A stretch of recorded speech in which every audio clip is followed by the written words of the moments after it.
Good morning students. रसायन विज्ञान महासंग्राम के भाग 7 में आपका स्वागत है। तो स्टूडेंट्स, कुछ दिन से हम लोग जो है इस महासंग्राम को रोक चुके थे क्योंकि 28 फरवरी तक आपके प्रैक्टिकल का समय था। तो इसलिए बहुत से स्टूडेंट्स जो थे वो प्रैक्टिकल में बिजी थे।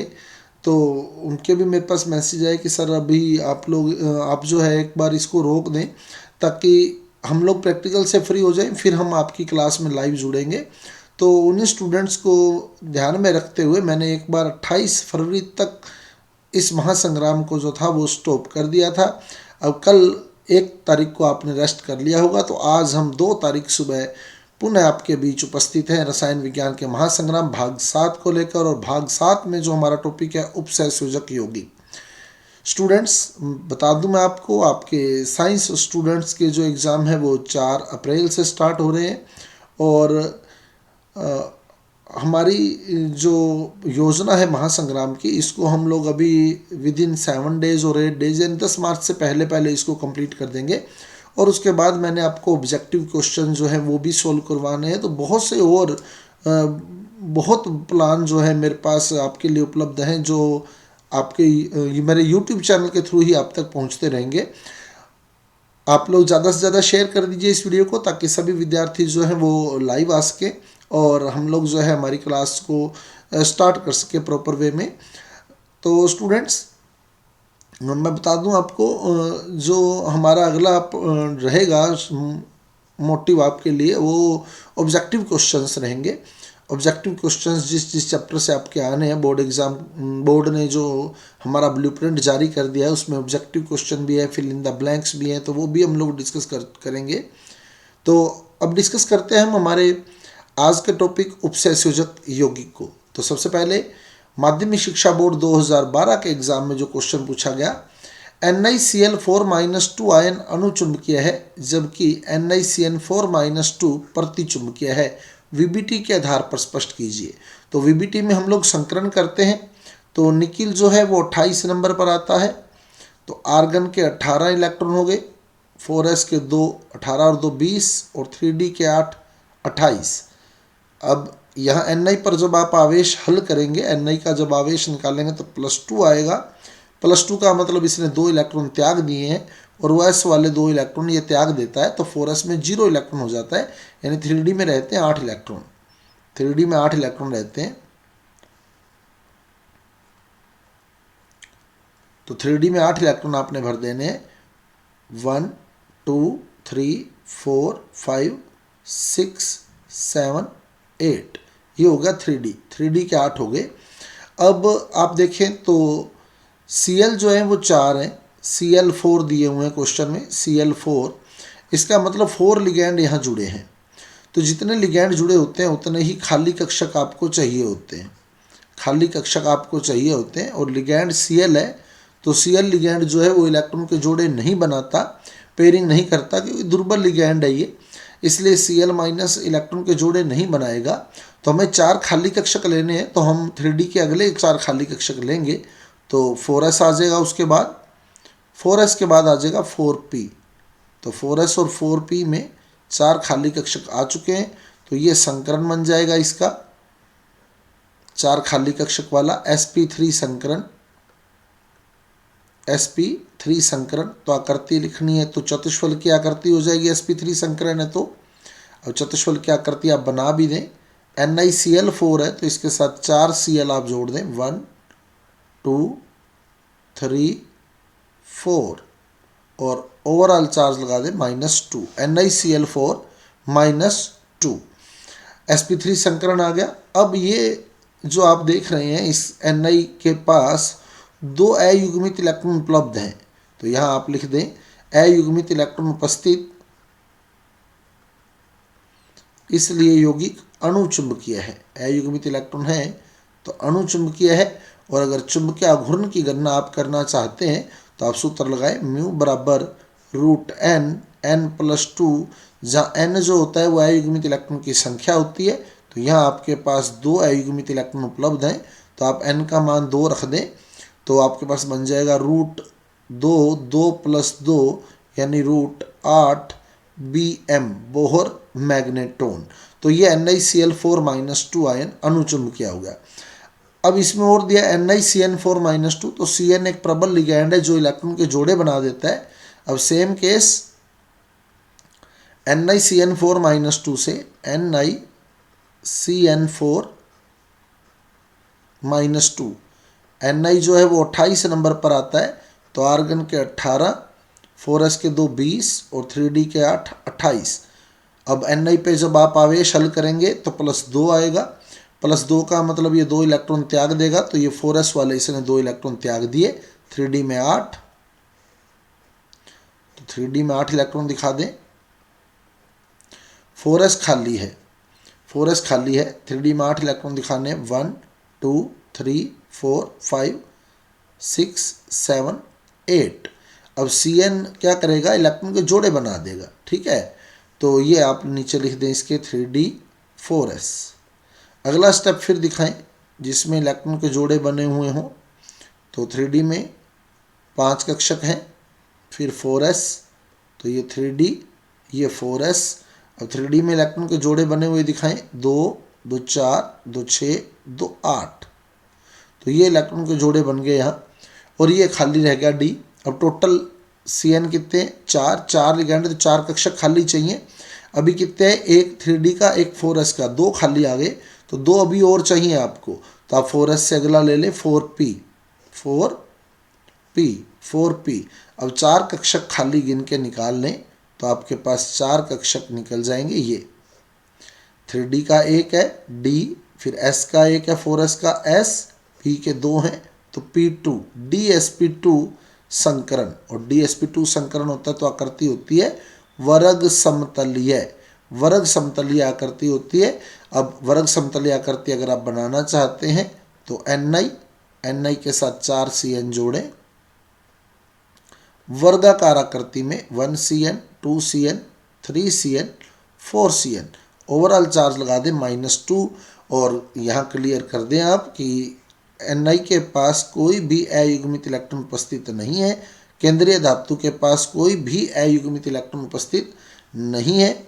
तो सभी इलेक्ट्रॉन क्या है, युग्मित हैं। युग्मित इलेक्ट्रॉन होने के कारण ये क्या है, प्रतिचुंबकीय है, प्रतिचुंबकीय है।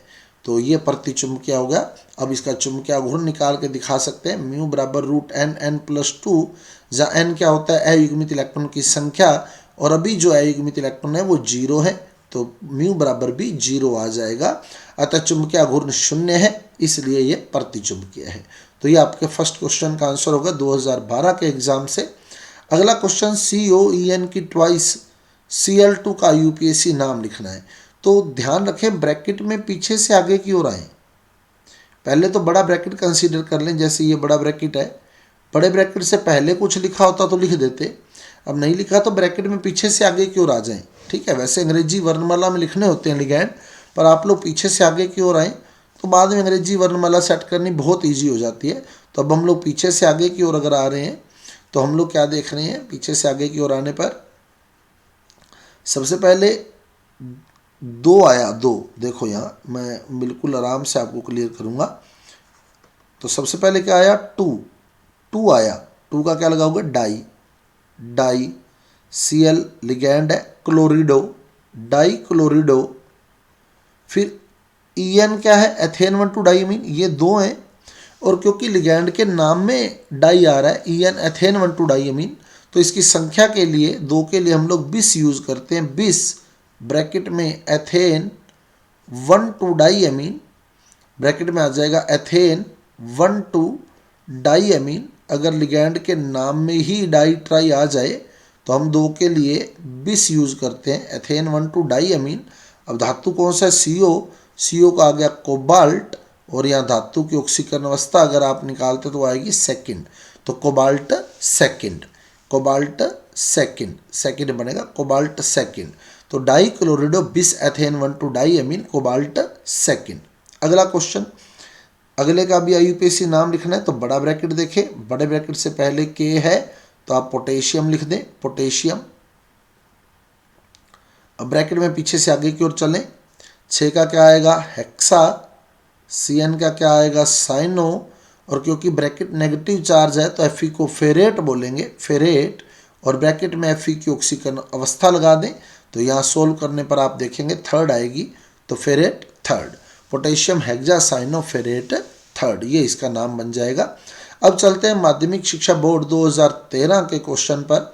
2013 का क्वेश्चन, पहला क्वेश्चन हमारे पास 2013 के एग्जाम से Ti+4 आयन रंगहीन होता है। तो मैं बता दूं, आप कारण दीजिए। तो आप इसको बता दें कि वे आयन रंगीन होते हैं जिनके पास अयुग्मित इलेक्ट्रॉन हो और जिनके सभी इलेक्ट्रॉन युग्मित होते हैं वो रंगहीन होते हैं। रंगहीन का मतलब क्या है? सभी इलेक्ट्रॉन युग्मित है, मतलब उसके पास अयुग्मित इलेक्ट्रॉन उपस्थित नहीं है। अब Ti क्लियर कर दें।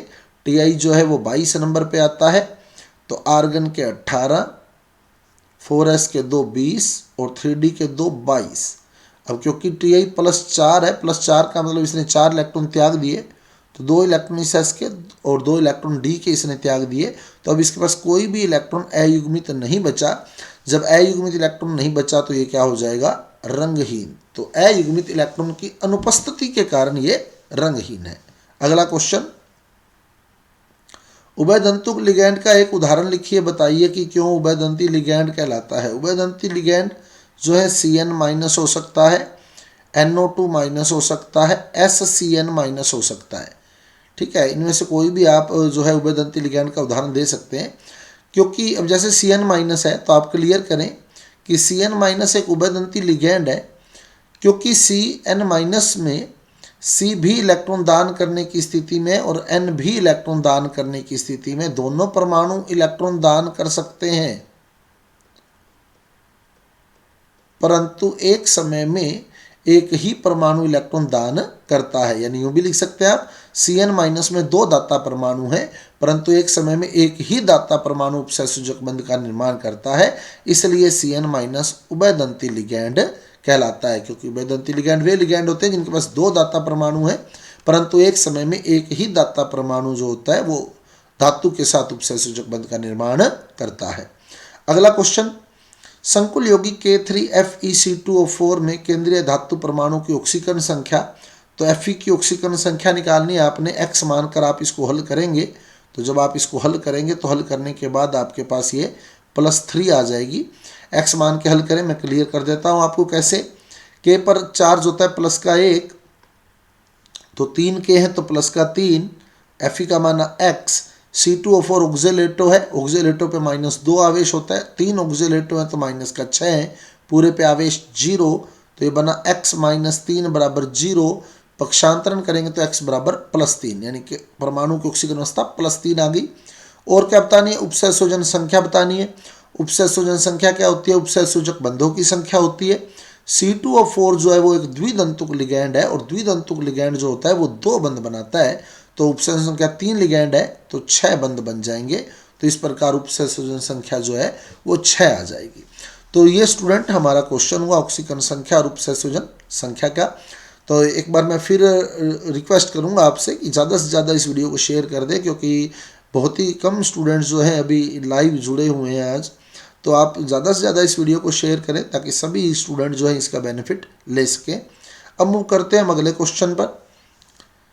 साथियों, सभी स्टूडेंट्स तक ये वीडियो पहुंच जाना चाहिए ना, ताकि सभी स्टूडेंट जो है इसका बेनिफिट ले सकें। और बहुत ही महत्वपूर्ण टॉपिक हमारे हैं, आप देखना एग्जाम के अंदर आपको बहुत से क्वेश्चन इसमें से मिलने वाले हैं। अगला क्वेश्चन, समकक्ष COEN की ट्वाइस Cl2, COEN की ट्वाइस Cl2, समकक्ष COEN EN एथेन 1,2 डाइअमीन है जो कि द्विदंतुक लिगैंड है। तो आप CO 6 बंध बनाएगा यहाँ, क्योंकि 4 बंध तो EN ही बना देंगे, एक EN 2 बंध बनाता है, तो 2 EN जो है वो 4 बंध बना जाएंगे और 2 Cl जुड़े हैं। अब समकक्ष रूप बनाना है तो दोनों Cl जो है पास पास जोड़ दें, जैसे ये Cl ये Cl जोड़ दिया। ठीक है, अब EN द्विदंतुक लिगैंड है तो 2 बंधों से एक EN आपका जुड़ जाएगा, ये EN जोड़ दिया, ऐसे ही 2 बंधों से एक EN यहाँ जोड़ दिया, ये बन गया समकक्ष रूप। COEN की ट्वाइस Cl2 का समकक्ष रूप बन गया ये। फलकीय CONS थ्राइस NS3 की थ्राइस NO2 की थ्राइस, फलकीय बनाना है। फलकीय मतलब फलक समावयवी बनाना है। तो फलक समावयवी में क्या होता है? सेम लिगैंड सेम फेस पर होते हैं, तो अब हम सेम लिगैंड सेम फेस पर बनाएंगे। एक तीनों एक जैसे लिगैंड एक फलक पर बनाते हैं हम लोग, तो अब तीनों एक जैसे लिगैंड जो है वो एक फलक पर हम लोग बना रहे हैं।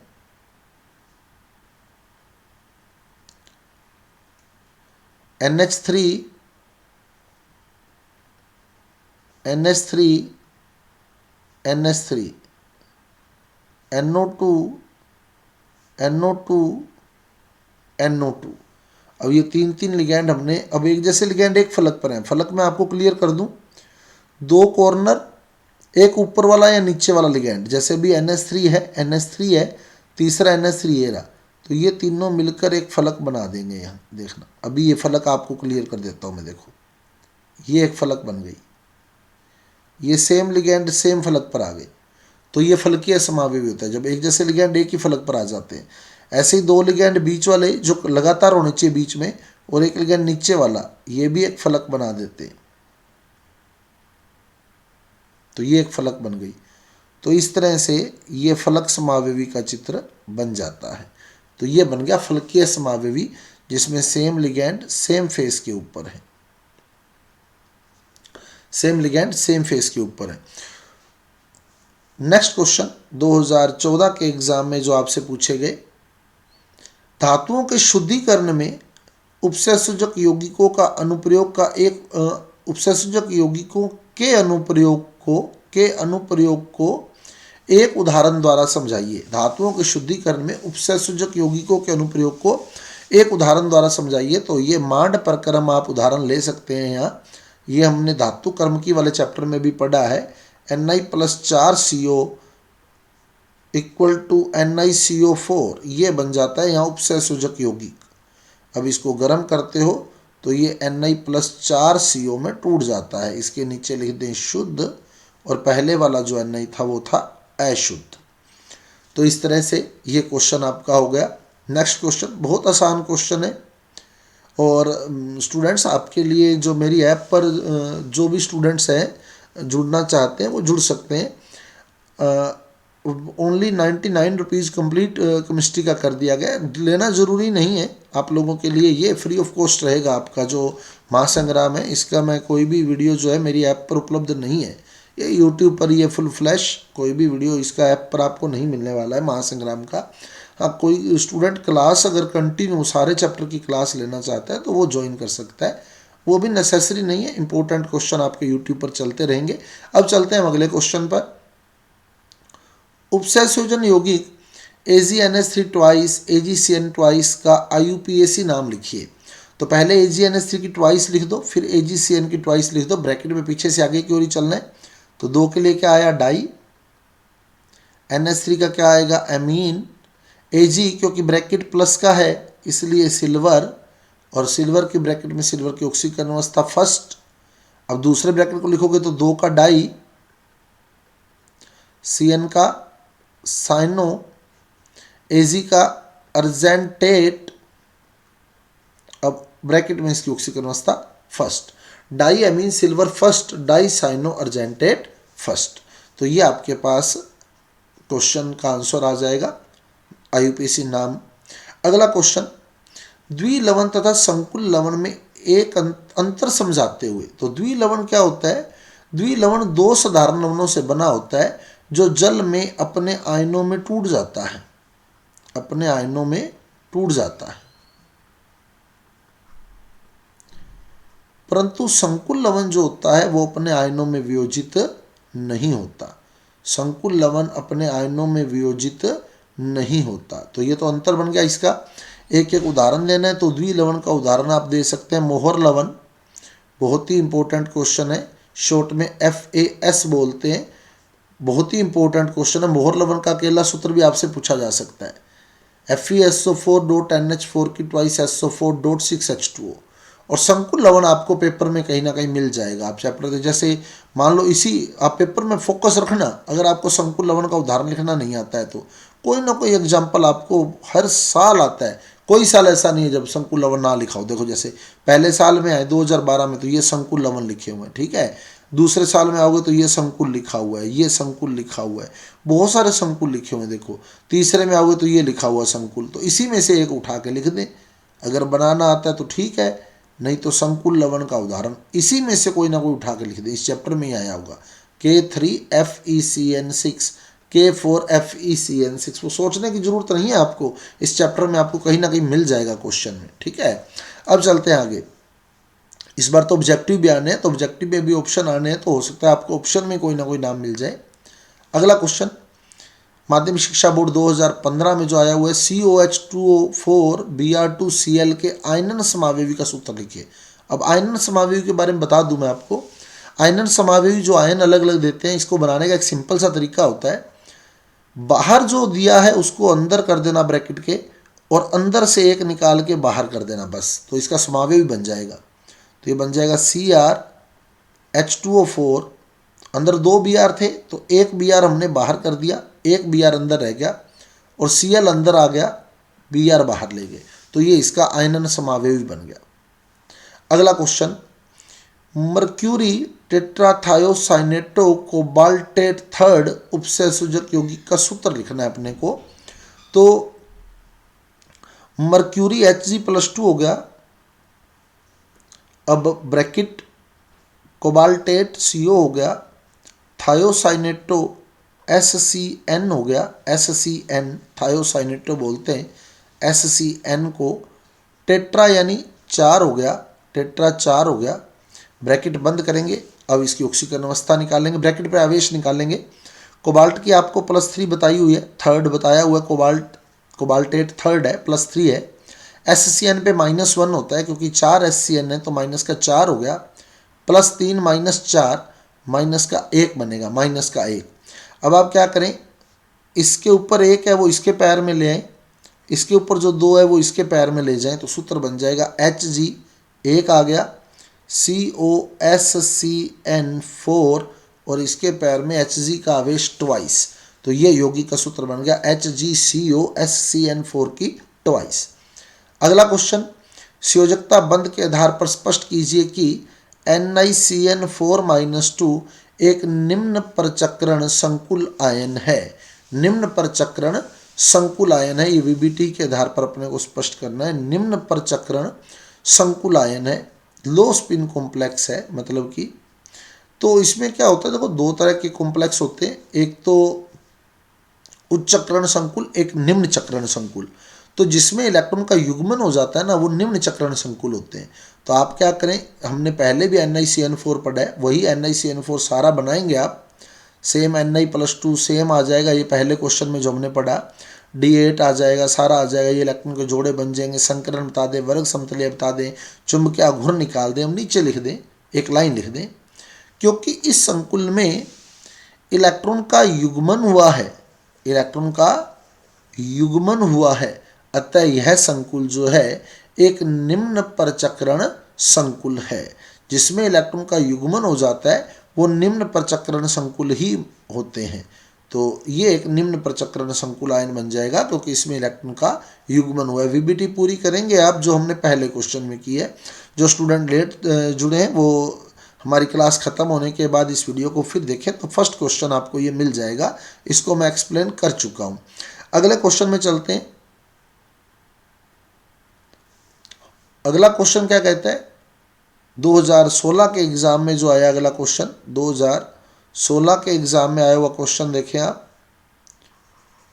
होमोलैप्टिक, होमोलैप्टिक क्या होता है, जिसमें एक जैसे लिगैंड हो, और हेट्रोलैप्टिक जिसमें अलग अलग प्रकार के लिगैंड हो। अभी जैसे पहला क्वेश्चन ही देखो, लिगैंड ब्रैकेट के अंदर लिखे होते हैं, ब्रैकेट में पहले धातु लिखा होता है, बाद में लिगैंड लिखे होते हैं।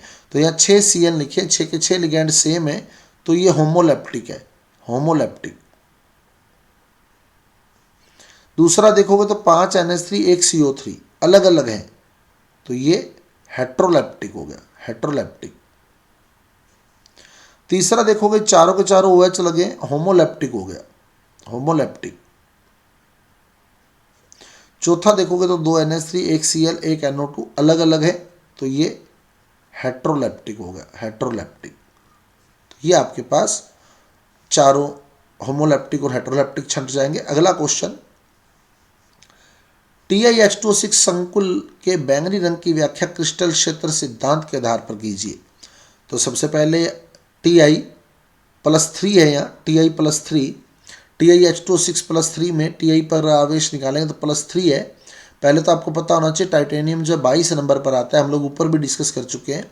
तो आर्गन के 18, 4s के 2, 3d के 2, ये हो गए 22। अब +3 का मतलब 3 इलेक्ट्रॉन ये त्याग देगा तो 2 s वाले निकल गए, एक d से निकल गया तो d में एक बच गया, D1 हो गया, D1। तो ये 3d1 हो गया, d में एक इलेक्ट्रॉन है इसके, d में एक, ये है Ti+3। अभी इससे जल नहीं जुड़ा, ये विलगित Ti+3 है, यानी इससे लिगैंड जुड़ा हुआ नहीं है। तो विलगित Ti+3 के पांचों डी कक्षकों की ऊर्जा समान होती है, जिन्हें हम समभ्रंश डी कक्षक कहते हैं या समभ्रंश कक्षक कहते हैं। और विलगित अवस्था में इसका जो इलेक्ट्रॉनिक विन्यास है वो 3d1 है, 3d1। जब इसके साथ लिगैंड के रूप में जल जुड़ता है, यानी जब संकुल बनता है, तो इसके डी कक्षकों का विपाटन हो जाता है निम्न ऊर्जा के T2G और उच्च ऊर्जा के Eg में। तो जब इसके साथ लिगैंड जुड़ेगा तो निम्न ऊर्जा के T2G और उच्च ऊर्जा के Eg में इसका विपाटन हो जाएगा डी कक्षकों का। तो ये बन गया TiH2O6+3, TiH2O6+3। अब ये जो इलेक्ट्रॉन डी में था, ये वाला इलेक्ट्रॉन पहले निम्न ऊर्जा वाले कक्षक में आता है, यानी T2G में आता है। तो सामान्य अवस्था में इसका जो विन्यास हो जाता है T2G1 Eg0। एक इलेक्ट्रॉन आ गया T2G में, Eg बिल्कुल खाली पड़ा है, T2G1 Eg0।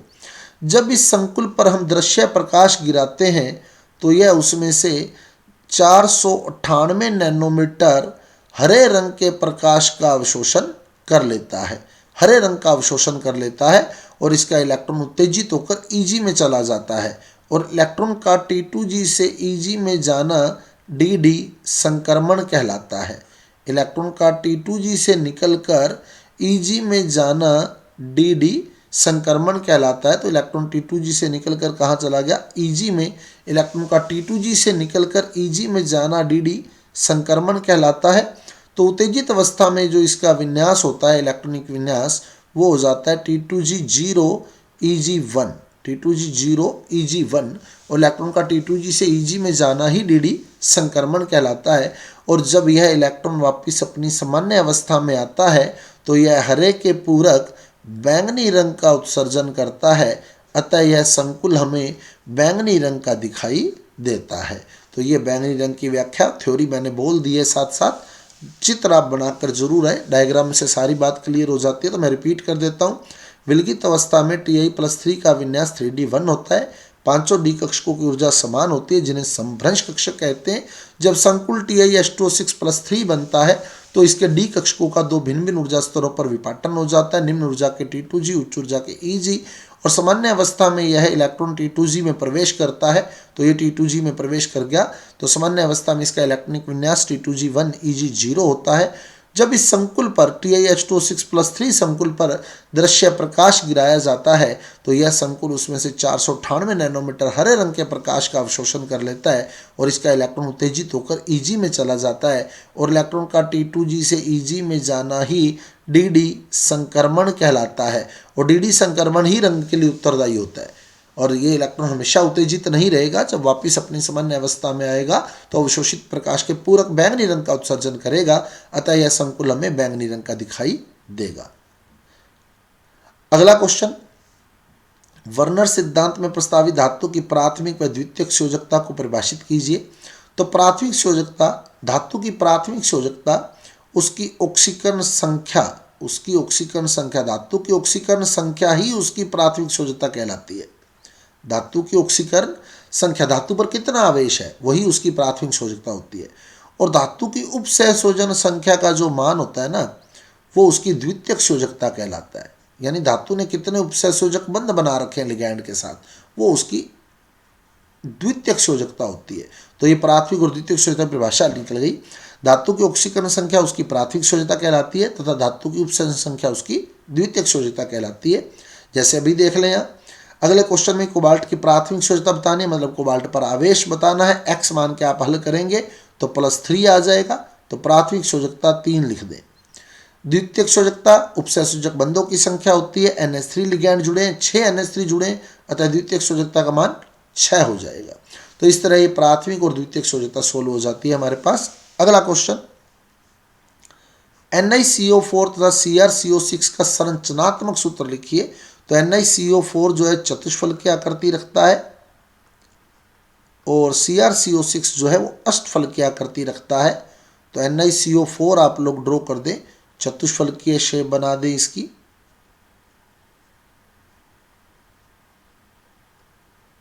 और CrCO6 को अष्टफलकीय में 6 लिगैंड हम इस तरह जोड़ते हैं। 4 तो वर्ग के कोनों पर होते हैं, एक लिगैंड वर्ग से ऊपर की ओर, एक नीचे की ओर। बंद उपसहसंयोजक कर दे तो बहुत बढ़िया है, क्योंकि उपसहसंयोजक बंद ही होता है यहाँ। तो ये CO C भी बड़ा, O भी बड़ा, दोनों बड़े लगाने हैं। कार्बोनिल लिगैंड है ये, O छोटा कर देंगे तो कोबाल्ट बन जाएगा। तो ये आपके पास आंसर आ गया। अगला क्वेश्चन, सहक्रियाशीलता बंधन को दर्शाने वाला कार्बोनिल संकुल का चित्र बनाइए। तो सहक्रियाशीलता बंधन क्या होता है? धातु के पास देखो 2 तरह के कक्षक होते हैं। अभी मैं आपको दिखाता हूँ। देखो हमने पहले क्वेश्चन में जो किया था यही देख लेते हैं हम लोग। एक तो खाली कक्षक है जो संकरण में चलेंगे, संकरण में भाग लेंगे, जो वो तो खाली है। और भरे हुए हैं जो संकरण में भाग नहीं लिए। भरे हुए कक्षक संकरण में भाग नहीं लिए। तो धातु के पास 2 तरह के कक्षक है। एक तो रिक्त संकरित कक्षक है। तो मैंने ये धातु लिखा, देखो M, ये दिखा दिया रिक्त संकरित कक्षक। यहां लिखना होता है कि रिक्त संकरित कक्षक। और भरे हुए कक्षक है जो असंकरित है। तो डी कक्षक की आकृति द्विडंबलाकार होती है। तो द्विडंबलाकार आकृति लिए हुए हम लोग डी कक्षक दिखा रहे हैं। तो ये द्विडंबलाकार आकृति में हमने डी कक्षक दिखा दिया। ये भरा हुआ दिखाना है, भरा हुआ, ये भरा हुआ दिखाया हमने, ठीक है। डी कक्षक की आकृति द्विडंबलाकार लेते हुए। ये असंकरित है, इलेक्ट्रॉन युक्त असंकरित कक्षक। इलेक्ट्रॉन युक्त लिख दें, इलेक्ट्रॉन युक्त असंकरित कक्षक। अब कार्बोनिल लिगैंड लें। तो CO लिगैंड ले लिया मैंने, CO। क्योंकि लिगैंड धातु को इलेक्ट्रॉन देता है तो ये तो स्वाभाविक सी बात है कि लिगैंड के पास कोई ना कोई कक्षक ऐसा होगा जिसके पास इलेक्ट्रॉन उपलब्ध होंगे। तो ये हो गया लिगैंड का एकाकी इलेक्ट्रॉन युग्म युक्त कक्षक, जिसके पास 2 इलेक्ट्रॉन पड़े हैं। लिगैंड का एकाकी इलेक्ट्रॉन युग्म युक्त कक्षक, एकाकी इलेक्ट्रॉन युग्म युक्त कक्षक। और इस लिगैंड के पास खाली कक्षक भी होते हैं। तो ये हम अभी खाली कक्षक दिखा रहे हैं, खाली कक्षक दिखाऊंगा मैं यहाँ। तो ये खाली कक्षक दिखा रहा हूँ। प्रतिबंधी कक्षक इसके खाली होते हैं। तो ये दिखा दें आप, रिक्त प्रतिबंधी कक्षक। अब सबसे पहले क्या होता है, लिगैंड धातु को इलेक्ट्रॉन दान करता है और एक सिग्मा बंध बना लेता है। तो लिगैंड क्या करता है, धातु के रिक्त संकरित कक्षक में इलेक्ट्रॉन दान कर उपसहसंयोजक बंध का निर्माण करता है, जो कि सिग्मा बंध है। अब इस सिग्मा बंध से क्या हुआ, लिगैंड ने धातु को इलेक्ट्रॉन दिए तो इस धातु पर इलेक्ट्रॉन घनत्व बढ़ जाता है। तो धातु बढ़े हुए इलेक्ट्रॉन घनत्व को कम करने के लिए अपने असंकरित कक्षकों में जो इलेक्ट्रॉन पड़े होते हैं वो लिगैंड के रिक्त कक्षों में देकर, तो ये लिगैंड के रिक्त कक्षकों में इलेक्ट्रॉन देता है और पाई बंध का निर्माण करता है। तो ये चित्र बन जाएगा आपके पास सहक्रियाशीलता आबंधन को दर्शाने वाला। तो ये पाई बंध बनता है सहक्रियाशीलता आबंधन में। पहले लिगैंड धातु को इलेक्ट्रॉन देता है तो सिग्मा बंध बनाता है, फिर धातु लिगैंड को वापस इलेक्ट्रॉन देता है और पाई बंध का निर्माण करता है। तो ये डायग्राम आप लोग जो है शो करेंगे, नाम वगैरह सब लिखे होने चाहिए। अगला क्वेश्चन, बंधन तथा आयनन समावयवता को परिभाषित कीजिए। बंधन समावयवता उभय तंतु लिगैंड के कारण उत्पन्न समावयवता बंधन समावयवता कहलाती है। आयनन समावयवता क्या होती है, वे यौगिक जो जलीय विलयन में भिन्न भिन्न आयन देते हैं परंतु इनके सूत्र समान होते हैं, आयनन समावयवी कहलाते हैं और यह घटना आयनन समावयवता कहलाती है। अगला क्वेश्चन, जब भी 2 बड़े ब्रैकेट दिए हों, 2 बड़े ब्रैकेट कंटिन्यू दिए हों और आपसे समावयवता पूछिए उसकी, तो हमेशा उपसहसंयोजन समावयवता आएगी। उपसहसंयोजन समावयवता। TiH2O6+3 संकुल में इलेक्ट्रॉन के संक्रमण को दर्शाने वाला चित्र, तो ये वाला चित्र जो हमने अभी बनाया था ये पूरा चित्र बन जाएगा। विलगित अवस्था में दिखाएं, फिर विपाटन में दिखाएं, सामान्य विन्यास लिखें, दृश्य प्रकाश, डी संक्रमण हुआ, इलेक्ट्रॉन T2G से Eg में चला गया और Eg से वापस जब ग्राउंड स्टेट में आया, सामान्य अवस्था में आया तो बैंगनी रंग का उत्सर्जन किया। वो सारा चित्र यहाँ बन जाएगा। अगला क्वेश्चन, जब ये इलेक्ट्रॉन का संक्रमण हुआ यानी इलेक्ट्रॉन T2G से जब Eg में गया तो इस घटना का नाम लिखिए। तो इलेक्ट्रॉन का T2G से Eg में जाना क्या कहलाता है? डी संक्रमण कहलाता है। डी संक्रमण कहलाता है। तो ये नाम आ जाएगा आपके पास डी संक्रमण। अब मूव करते हैं हम 2018 बोर्ड एग्जाम के क्वेश्चन की ओर। निम्न संकुल का IUPAC नाम लिखिए। तो सबसे पहले ब्रैकेट देखें, ब्रैकेट में सबसे पहले K दिया है तो आप पोटेशियम लिखें। अब ब्रैकेट में पीछे से आगे की ओर जाने दें। 3 के लिए ट्राई लग जाएगा। ऑक्जेलेटो के साथ आप ट्रिस भी लगा सकते हैं, अलाउड है। ट्राई ऑक्जेलेटो भी लगा सकते हैं। ट्राई ऑक्जेलेटो Fe, क्योंकि ब्रैकेट माइनस क्या है, क्योंकि K प्लस होता है तो ब्रैकेट कॉमन सी बात है माइनस होगा, तो Fe को फेरेट बोलेंगे, फेरेट। और Fe की जब आप ऑक्सीकरण अवस्था निकालेंगे तो थर्ड आएगी, तो फेरेट थर्ड। ये IUPAC नाम बन जाएगा। अगला क्वेश्चन, संयोजकता बंध सिद्धांत के आधार पर COF6-3 की ऑक्सीकरण अवस्था +3, कोबाल्ट पर ऑक्सीकरण अवस्था निकालेंगे +3 आ जाएगी। संकरण निकालेंगे इसका तो F जो है दुर्बल लिगैंड है, जोड़े नहीं बनाएगा, sp3d2 संकरण आएगा। और क्योंकि 6 लिगैंड जुड़े हैं तो ज्यामिति अष्टफलकीय आएगी, अष्टफलकीय। और चुंबकीय प्रकृति पूछता है तो आप लोग हल कर लेंगे। अनुचुंबकीय प्रकृति दिखाई देगी इसकी, दुर्बल लिगैंड है, इलेक्ट्रॉन के जोड़े मत बनाना, तो आपको अपने आप अनुचुंबकीय प्रकृति इसकी दिखाई दे जाएगी। अगला क्वेश्चन 2019 के एग्जाम में मूव करें हम लोग, तो द्विदंतुक लिगैंड का कोई एक उदाहरण लिखिए। ऑक्जेलेटो, एथेन 1,2 डाईएमीन, जो भी आप लिखना चाहें। ऑक्जेलेटो लिखना है तो C2O4-2 हो जाएगा। एथेन 1,2 डाईएमीन का भी पूरा सूत्र लिखें, CH2CH2NH2NH2। तो स्टूडेंट्स इस वीडियो को ज़्यादा से ज़्यादा शेयर कीजिएगा, बहुत बेनिफिट आपको बोर्ड एग्जाम में देने वाला है ये। अब चलते हैं हम लोग अगले क्वेश्चन में।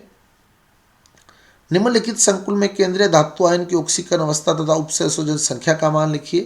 तो यहाँ कोबाल्ट की ऑक्सीकरण अवस्था निकालेंगे तो +3 आएगी और उपसंयोजन संख्या लिखेंगे तो En द्विदंतुक लिगैंड है, 3 लिगैंड है, 6 बंध बनेंगे। नेक्स्ट यहाँ Fe की ऑक्सीकरण अवस्था निकालेंगे तो +2 आएगी और 6 Cn है, Cn 1 बंध बनाता है तो यहाँ भी 6 ही बंध बनेंगे, क्योंकि 1 Cn 1 बंध बनाता है तो 6 Cn 6 बंध बना देंगे। अब चले हम 2020 के पेपर में, 2020 के एग्जाम में, क्योंकि 2021 में बोर्ड एग्जाम निरस्त हो गए थे कोविड-19 के कारण, तो 2020 का क्वेश्चन हमारा अंतिम क्वेश्चन रहेगा। तो उभयदंती लिगैंड की परिभाषा लिखो। तो उभयदंती लिगैंड क्या होता है? जिसमें 2 दाता परमाणु होते हैं परंतु एक समय में एक ही दाता परमाणु बंध बनाता है। एक समय में एक दाता परमाणु ही धातु के साथ उपसंयोजक बंध बनाता है, तो ऐसे लिगैंड को हम लोग उभयदंती लिगैंड बोलते हैं। NiCO4 में Ni की ऑक्सीकरण अवस्था, CO कार्बोनिल है और धातु कार्बोनिल यौगिक जब जुड़ा हो तो धातु की ऑक्सीकरण अवस्था 0 ही होती है, 0 ही होती है।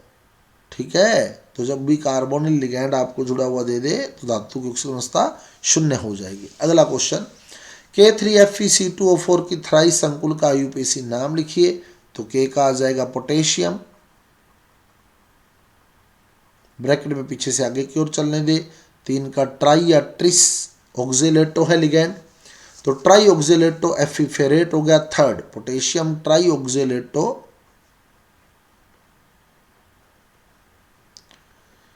Fe को बोलेंगे फेरेट और ब्रैकेट में इसकी ऑक्सीकरण संख्या आ जाएगी थर्ड। तो ये आपके पास नाम बन जाएगा। अगला क्वेश्चन, संयोजकता बंध सिद्धांत के आधार पर NiCl4-2 संकुल आयन की ज्यामिति व चुंबकीय प्रकृति लिखिए। तो ये पहला क्वेश्चन जो हमने किया था उसमें सारा डिस्कस किया था। इसके D में 8 इलेक्ट्रॉन थे, तो और संकरण इसका sp3 आया था। जो भी स्टूडेंट अभी जुड़े हैं या थोड़ी देर पहले जुड़े हैं वो इस वीडियो को वापस रिपीट करें, इस लेक्चर को वापस रिपीट करें, तो आपको पहले क्वेश्चन में मैंने ये क्लियर किया है। संकरण sp3 आया था, यानी ज्यामिति चतुष्फल क्या हो जाएगी, और इसके पास 2 अयुग्मित इलेक्ट्रॉन उपस्थित हैं, इसलिए इसकी चुंबकीय प्रकृति जो है अणुचुंबकीय हो जाएगी, अणुचुंबकीय। और म्यू बराबर सूत्र लगाएंगे आप √n+2, जहाँ n का मान आप 2 रखें तो आपका उत्तर आ जाएगा म्यू बराबर √8bn। तो ये आपके पास चुंबकीय प्रकृति अणुचुंबकीय है और आपने चुंबकीय आघूर्ण भी इसका निकाल दिया है।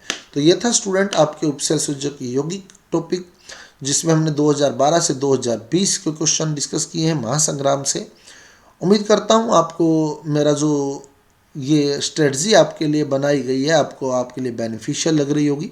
यदि ऐसा लग रहा है तो आप इस वीडियो को ज़्यादा से ज़्यादा शेयर कीजिएगा ताकि सभी विद्यार्थियों तक ये वीडियो जो है पहुंच सके। तो मिलते हैं अगले वीडियो में हेलो एरीन के साथ। धन्यवाद।